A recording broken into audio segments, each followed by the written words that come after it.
and introduce Brother Roten. I'll let Brother Roten talk about his career experience and a couple things there, but I do want to say one thing because I think this is important. I've been lucky to teach two of Brother Roten's kids, two boys, and I'll tell you they were amazing, incredible students, engaging, great with the class.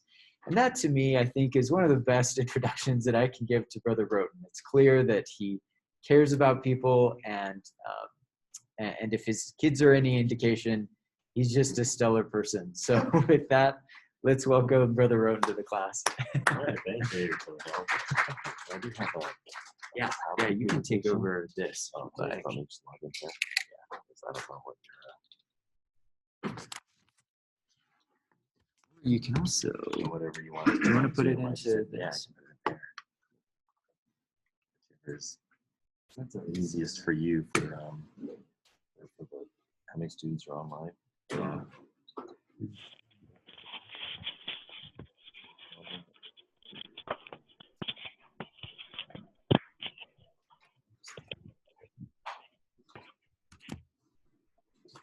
And then on this one, though, I'll just have to click through it. Or if you want, I can do it for you. Yeah, you can do it for it. Oh, actually, it's not too bad. So I can probably just click it.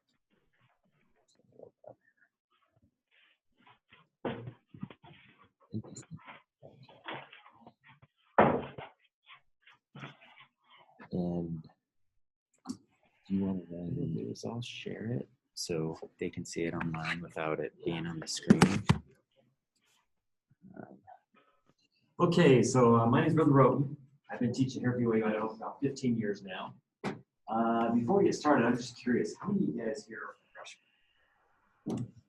Okay, how many are sophomores? Juniors? Seniors? No seniors? Wow, that's good. Sometimes we have seniors that might wait till the very end to take this class. And I'm also curious, how many of you guys know what your major is? Do you know what your degree is or not? How many know exactly what you want to do?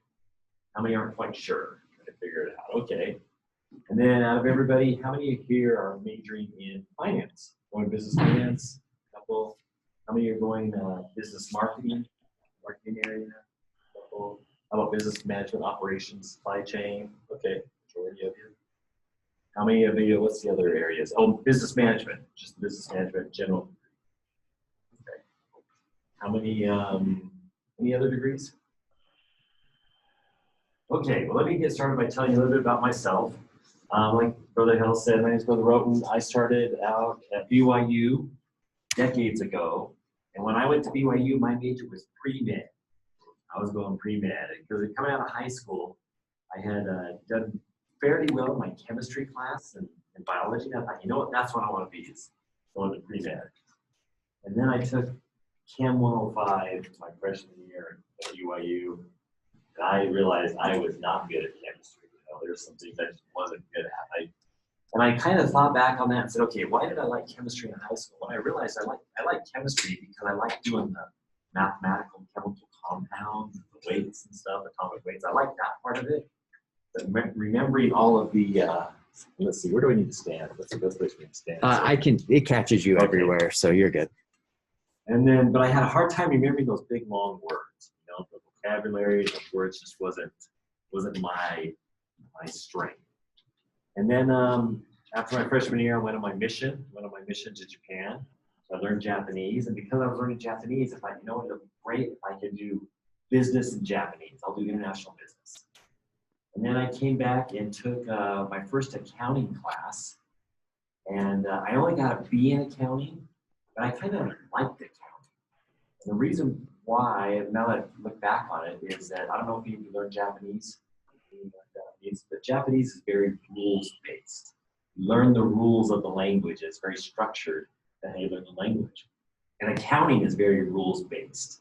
And so it's something I learned about myself is I like just kind of learning the rules. If you teach me the rule, I can do it. And so I started focusing more on accounting. You know what? I'll just go towards accounting. So that's actually where I got my degree. It was accounting. But I was trying to use my Japanese language skills, so I got a minor in Japanese. And instead of just accounting, I actually specialized in international corporate tax. It was the my track that they went on. And so out of graduated from BYU, next slide.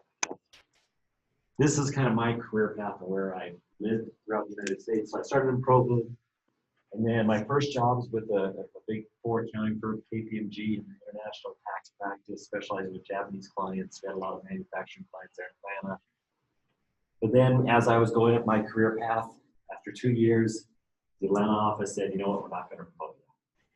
And then in public accounting, it's kind of up or out. So then I started interviewing with accounting firms in Phoenix. I actually transferred from KPMG in Phoenix. Phoenix franchises, the Phoenix Coyotes, the Harlem Globetrotters were based in Phoenix. So I started, specializing in that area. And then a headhunter called me. You know what a headhunter is? Have you heard of a recruiter, professional recruiter? Well, they call them recruiters in school, but then you graduate in the industry, they call them headhunters. Because they're poaching heads from companies. And the headhunter called me and said, hey, do you want to go to Boise? So I ended up going to Boise to work for a company called Trust Choice McMillan, a wood products company in Boise. It was owned by Weyerhaeuser. Actually, then we got acquired by Weyerhaeuser, and then I went to work for one of the Micron companies. And as I went through my career path, I started out in the tax area, but then I started branching out into mergers and acquisitions, treasury functions, capital acquisitions, things like that. And really enjoyed doing those types of projects. We acquired another company in Atlanta, so we moved back to Atlanta, moved our headquarters to Atlanta, and did some restructuring and refinancing, and grew it so well that a hedge fund out of New York City came and acquired us, and so all executives got let go at that time. And I went to work for an airline company in Atlanta. In fact, go ahead and go to the next slide. These are all the different companies that I worked for. Went to work for an airline company in Atlanta, World Airways, and we owned a couple different airlines. But about this time, the Great Recession was starting to hit. And I'm looking at our corporate financials and looking at our cash flow. We were hemorrhaging cash a lot. In fact, I said, no, we only got a couple more years of this and we're going to go bankrupt. So that's when I looked at BYU, Idaho. They were hiring somebody. I came to work here. And then the year I went bankrupt. So, worked here for a little bit and then went back to work for another product company in Atlanta. That's kind of my career path. But when I started out in school, I was going to go pre-med, I'm a doctor, and then I was going to be an accountant. And then I actually wanted to own my own accounting firm. I wanted to be my own boss and own my own accounting firm. But I remember when I was in accounting, something happened that totally changed my perspective. It was called the internet. I remember when the internet started, and it's like, oh boy, I could see how accountants and stockbrokers, which were required to do transactions person to person, were going to be changed by the internet industry. And so I said, no, it's probably not a good time to grow. It's kind of like being a photographer. In my day, you had to hire a photographer to take pictures of your wedding and events like that. But now, with digital photography and everything, it's changed that industry. Well, the internet probably changed accounting and stockbrokers and stuff that to do online. So that's kind of my career path. So I had to change and adapt. And what I wanted to talk with you first of all is about jobs and finance. And so, is it just the arrow key? Yeah. So there's a couple of things that I realized as I hired people, as I fired people, as I promoted people that worked for me.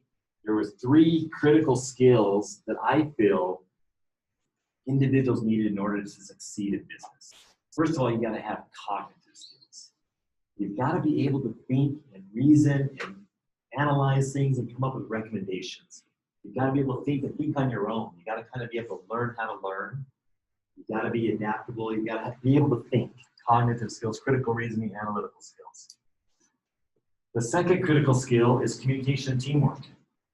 Every single company I worked at, I was part of a team. I worked with somebody. I was in a group. I had superiors and I had subordinates. I had people that I had to report to, people that reported to me. I had to work with people. And so you've got to learn how to communicate and work with people. And you've got to learn how to communicate in writing. There's a lot of, especially now with the digital transformation of the work environment, most people working remote now. It's hard to do those hallway meetings, those just pop into my office, talk about things. You've got to be able to articulate in writing what the issues are, what we're working on, status updates, whatever. You've got to be able to do it clearly and succinctly. it powerfully without any errors, because your writing now is presenting you. You got to be able to communicate in writing and verbally, work with others. And the third thing, you just got to be disciplined and productive. Half the battle is just come to work and produce results. If you do those three things, you'll be promoted and you'll be successful. Those are the three things I look for as I hired employees. And if they didn't have these things, they're the first ones to be let go. Now, in the finance area, there's probably 4 main areas that our graduates are going to that are jobs in finance. First one is called corporate finance. You can either call it corporate finance or corporate finance. Always this battle of what's the right way to pronounce it. But careers in corporate finance include forecasting, budgeting, cash management, general management, asset valuation, capital decisions, acquisitions. You know, you're looking at information and making recommendations. You're looking at financial statements, making recommendations. You're looking at financial statements and forecasting for the future. You're looking at transactions and data, trying to decide which area you want to focus on. Those are kind of where most of our graduates go. And then the second and third is kind of a tie, but we have a lot of our graduates go to commercial banking. You know, almost every bank I go to in town here, I see one of my students who's either a bank manager, a teller, a lender. And there's a lot of opportunity. Positions include branch teller, loan officer, credit card banking, international finance, risk management, and trade credit officer. And then the next area is financial planners. We have a lot of financial planners that help people prepare for the future. You know, they're helping people come up with their own personal financial planning, investments, retirement, strategies, things like that. That's financial planning. And then the fourth area, which is not very, we don't have a lot of students go here, but we have had some success, is on Wall Street. Positions in this area include analyzing, trading stocks, other securities, you know, big investment banks. That's what I call Wall Street. Doesn't have to be in New York. I have a couple students of mine that are in with JP Morgan and Goldman Sachs down in Salt Lake City. Another one went to JP Morgan in Dallas. Another one's with an equity investment bank in Denver. So that's what I call Wall Street type jobs, or investment banks. So those are the 4 main categories. Now I'm going to throw up some just titles, job positions. So if you were to go to jobs.com, Indeed.com, LDSjobs.com, I wonder if they're going to rename it. Is it still LDS Jobs?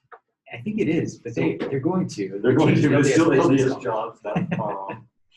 And you have all these different job position titles. From financial analyst, trader, risk manager, financial, I guess I got financial analyst on the twice. Commercial banking, real estate credit analyst, treasurer, treasury officer, task manager. These are all just different titles that you can search for if you're looking for jobs in the finance area. Okay. So that's kind of the overview of jobs and the careers that are available. What I encourage you to do is explore your options, move forward in faith, become legendary. I'm going to say that to the very end because I want to get to talking about classes now. Most of you are freshmen, you're probably already on the new degrees. There's none of your juniors and seniors because we used to have just one business management degree with areas of emphasis, but now we have new degrees. So if you were in that group that needed to change, I'd just say go ahead and change to the new degree options because they give you a lot more flexibility and a lot more specialization, which I think is important.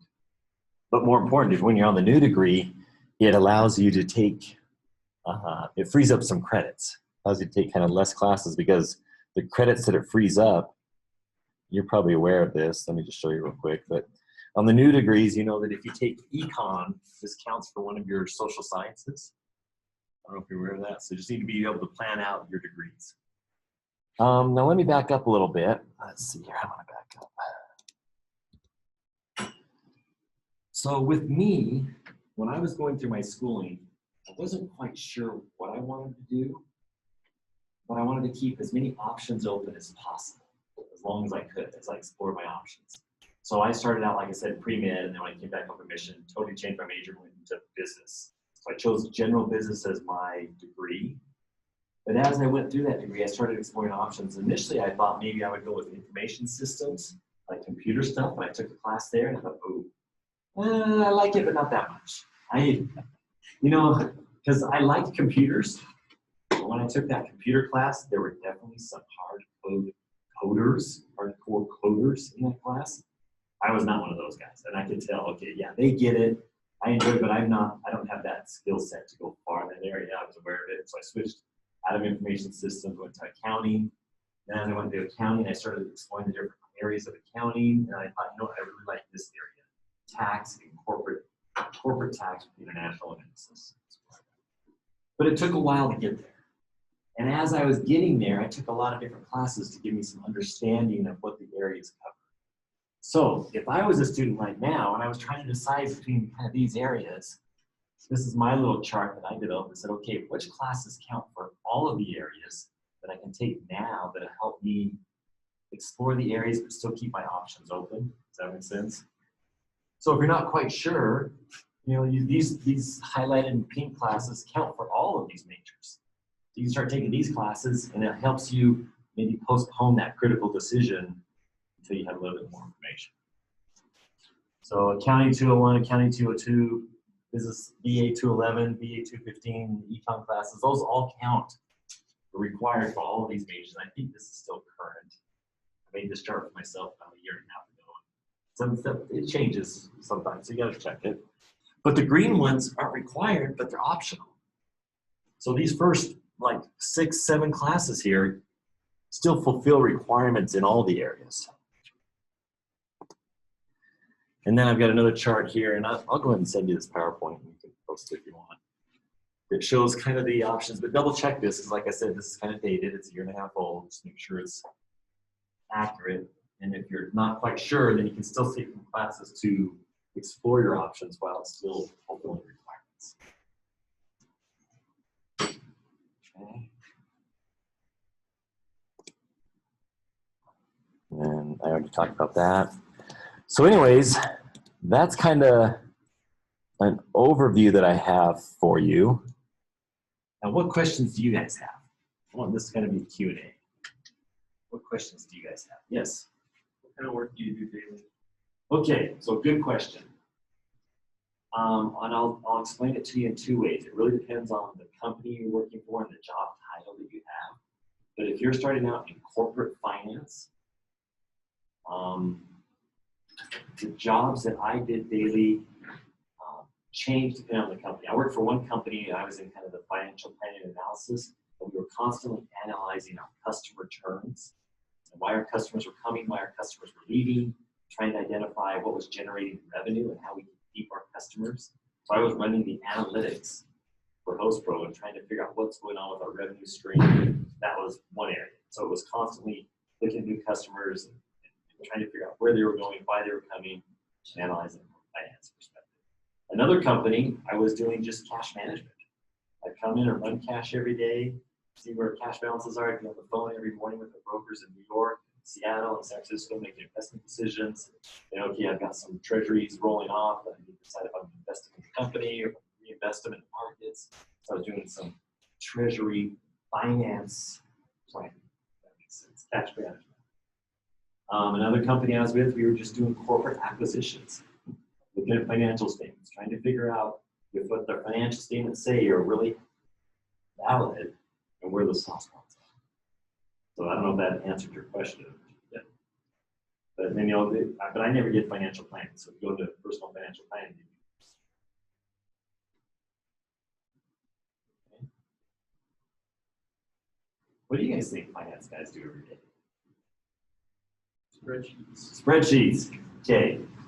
You got to know how to use Excel. That really helps separate you from other individuals in the marketplace. It's kind of like if you were a construction guy and you knew how to use nail guns and power tools and run all the power equipment, you'd be able to accelerate your career. Same thing with finance. If you know how to use Excel and some databases, that will help accelerate your career. Like, what part of Excel would you suggest would be like good? Like, I know like Excel has so much to it. Like, is there something particular about Excel that you should like hone in on, or what? I remember, okay, this is going to really date me, but I remember when Excel first came out. I was working for an accounting firm and Excel came out because we were using, I think, Lotus 123 or something like that. Excel came out. I said, wow, I don't know if I like this. In fact, I did not like Excel. I liked the other program better, but we were going that way. So I said, okay, I need to learn how to use Excel. And so I would spend every day just kind of exploring Excel. And then some people came and saw what I was doing and they said, hey, can you teach the department how to use Excel? I said, sure. So I learned how to use it and then I taught others how to use it. And Excel has changed dramatically since then. And so when you say what part of Excel, I tell you what part to do now, it may change. Because things like, I remember when pivot tables first came out in Excel, that was a big deal. And now they've got slicers, and you've got all these automated things that Excel does that you have to constantly kind of learn and keep up to date on. And so I would just say not one part, I would just say continue to use it and be curious. Just kind of explore it, figure things out. You know, Google or YouTube, whatever, new things in Excel and just kind of watch some YouTube videos on Excel and you learn little things. But you gotta, if you're going into investment banking, you gotta be fast. If you can learn all the shortcut keys, the hotkeys, and you're fast and quick and you're accurate, that's critical. That is absolutely critical. I don't know how many people I saw that, I had one manager I had to fire because everything he gave me had an error in it, it seemed like. It was little things like, give me an Excel workbook. I'll just tell you a real life example. So I told him, when you give me an Excel file, I want to know where this file is saved at on the network. Because he would print stuff out to me and give it to me, and I'd say, well, where's the file? Well, I saved it on the network. So I need the file electronically to review it. I want you in the footer, every file you give me, put the file location in the footer and the date and timestamp in the footer so I know what version we're dealing with and where it's at. He wouldn't do it. Half the time he bring it to me, it wasn't there. I was like, come on, and I'd say, hey, I need this on here. Oh yeah, I forgot. Okay. Next time, I forgot. Eventually he got let go and I kept the intern. She would listen to what I said and she got it first day. She just did it. So I pull up Excel and the first thing I start doing is auditing things. And I can hit F2 or shortcut keys to see where they're pulling numbers from. Because sometimes one of the critical errors you have in Excel is if somebody hard-coded a number in somewhere and something else changed and it wasn't being updated. That's where the error. So you got to get used to it and start learning and using Excel and thinking through it analytically, saying, okay, I'm developing this tool to present a recommendation with a spreadsheet to my supervisor. What if he changes an assumption? How am I going to work with that in the spreadsheet? Does that help answer some of your questions on Excel? Other questions? Yes. How has your profession helped you outside of your profession? Or what's been your most valuable skill that you've been able to use in your life, in your daily life? Good question. So I'll give you two examples. One's more professional, and one's more personal, I guess. So the professional example of what my profession has helped me professionally is being able to think analytically, and when you forecast, you kind of have to think for the future. And so you've got to step back, and in everything you do, you've got to kind of anticipate what's going to happen. So for example, job interview. If you go in for a job interview, you've got to kind of anticipate the questions they're going to ask you and their company, what is it that's important to them that you want to show them that you know where you shine. And so when I first started interviewing, I'd go to the accounting firms and there was a big book and I'd study up on that particular accounting firm and who their big clients were and where they specialized in, because different accounting firms specialize in different areas. And I would prepare for that. So when I walked into the interview, I was prepared for that. Except for a couple. I'll tell you, in my first couple of interviews, I remember walking in with an interview with Ernst & Young, and I wanted to go to Dallas, Texas. I'm sitting down with the partner, and he's like, okay, why do you want to go to Dallas, Texas? Because it's got a great market and it's growing really well. He said, well, how much? How much is it growing? I don't know. I hadn't done my homework on Dallas, Texas, as far as economic growth. And he said, well, what's driving that growth? I don't know. It's just growing. And there was actually, at the time, there was two things that were really driving the growth of Dallas, Texas. One was real estate, and the other was oil and gas. But I hadn't done my homework. I hadn't anticipated that. Then I remember the next question he asked me, he said, so what clients do we have in Dallas? I don't know. You know, I hadn't done my homework for that company, and I totally bombed that interview. And so what I learned professionally is you got to be able to prepare and think and anticipate what they're going to ask you. You got to network. You got to do your homework before you get in those situations. And then personally, one of the things I learned is that you got to make first things first. And so sometimes that means you got to put your family first or whatever first, but you got to not just let nothing, don't just let it go to the side where you don't do it. But, you know, I remember working with a CFO. I was a treasurer, and he was Jewish, and we had these discussions. He said, you know, it's really hard for us to work on the weekends. I said, I know. And he said, because his Sabbath started Friday evening and went all the way to Sunday morning, and my Sabbath was all day Sunday. He said, so we got to get everything done in 5 days. I said, I totally agree. He said, I'm not going to hound you on Saturday. You don't hound me on Sunday. We'll just get everything done during those 5 days. So we kind of we talked about what was important. We had these great philosophical discussions about Scripture and stuff, and Old Testament stuff. In fact, I'll just tell you another story. So we're sitting in this meeting in HR meeting. And his name's Alan Schulman, and Alan's sitting there, and the HR person says, why are we giving this benefit to our employees? How does it benefit the company? So we were going to give I can't even remember what the perk was, some benefit. And Alan's sitting back there, and he says, well, in the Scriptures it says that man wasn't made for the Sabbath. Sabbath was made for man. So this is like for the employees, not necessarily for the company. And I said, Alan, that's a New Testament scripture. Why are you quoting that? Because he was Jewish, and they got the Old Testament. He said, I like to read good books every now and then. And so, another thing is you've got to read. I've been in a couple interviews where I've had executives ask me, tell me about some of the best books you've read recently. So you got to be able to read books. That's kind of a lost art. People sitting down and being able to read a good book. And fortunately, I had just finished reading a book called Flags of Our Fathers. It was about the Marines that raised up the flag on Iwo Jima and took the picture of them and how they became famous. And then he said, really, what did you learn from that book? And I said, well, I learned that these were just ordinary guys, ordinary Marines just doing their job. They were thrust into a position they didn't want, but they were just doing their job. And I said, what I learned is that most of the world's events occur by just ordinary people doing their job. So anyways, just some parting words of advice about how to prepare for interviews and life. It's hard, reading good books. You got to dedicate time. You got to be consistent and disciplined to get through a good book. Other questions? Yes. What do you think would be, in your personal opinion, what do you think would be the best in business degree that would open up the most options for you in the future? That's a good question. Brother Hills mentioned that he had a couple of my sons in his class.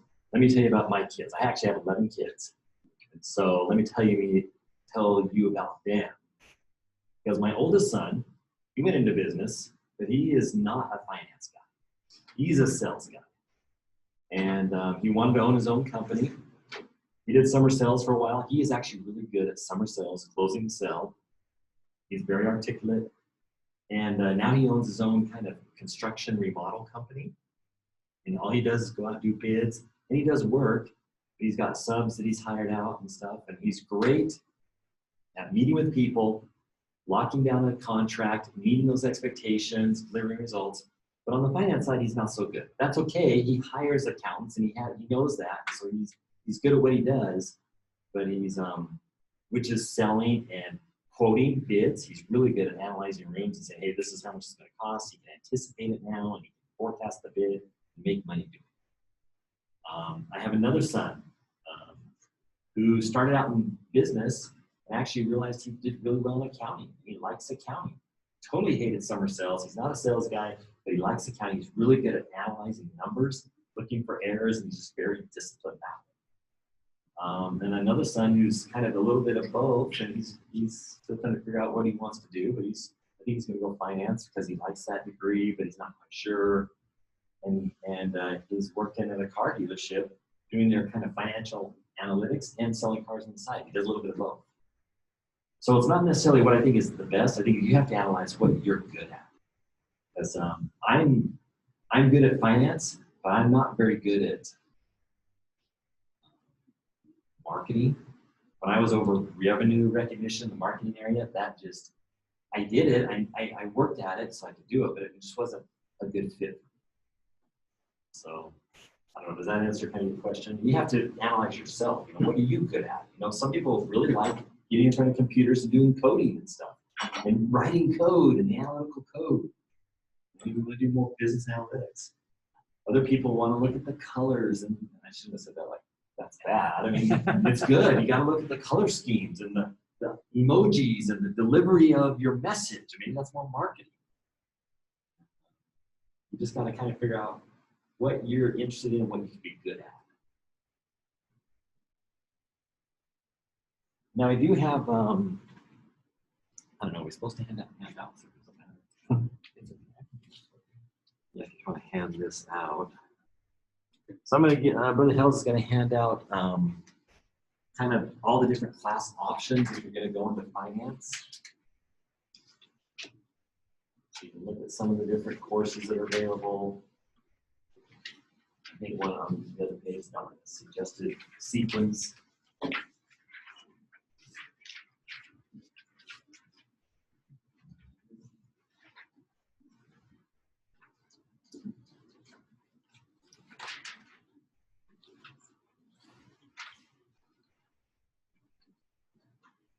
So those are kind of some of the classes. It's got all the required courses, and then it's got a couple different options. In the finance degree, you kind of have what I call the IBC option or the non-IBC option. It's totally up to you. You can choose to do IBC or you can choose not to do IBC. I think there's benefits for both. My own personal opinion is I absolutely love IBC. Have you guys heard of IBC? You're in a business core.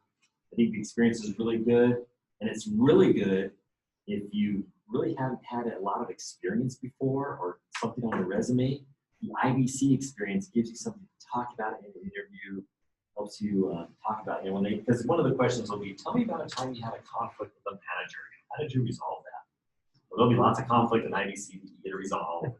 So you have lots of real world stories you can tell them. You can practice telling that story so you articulate it in a way that's succinct and powerful, and it conveys what you learned from that experience. So that's the IBC track. But maybe you don't need the IBC track because you already did your internship, you already got a job lined up, and you want to finish your classes online or remotely or whatever, so you're not locked into an IBC, so you can take the non-IBC track. So that's kind of the benefit of it. You already kind of have something lined up. You landed a good internship and they gave you a job offer, and you're like, you know what, I want to complete my schooling as quick as possible so that I can get out in the workforce. Then you have the non-IBC track. Now on the back page is kind of the suggested sequencing of classes. Any other questions? All right, well, that's about all that I have for you today. So just remember, explore your options, just go forward in faith. It's easier for the Spirit to guide you if you're moving. But if you're not moving, no matter how much they guide you, you're not going to move. So you got to be moving. If you want the Spirit to guide you, move forward in faith, and then be disciplined. Yes? Did you say that you were going to have this uploaded to the course so we can have access to this? Yeah, I can go ahead and just, I guess it's already on my computer. yeah, I'll just say, is it already saved in your computer? Yeah, I can grab it. Yeah. Look at that. Okay. All right, well, thank you guys. Thanks, Brother Rooney. You got everything, I guess. Let's save it. Let's do that. Start the share.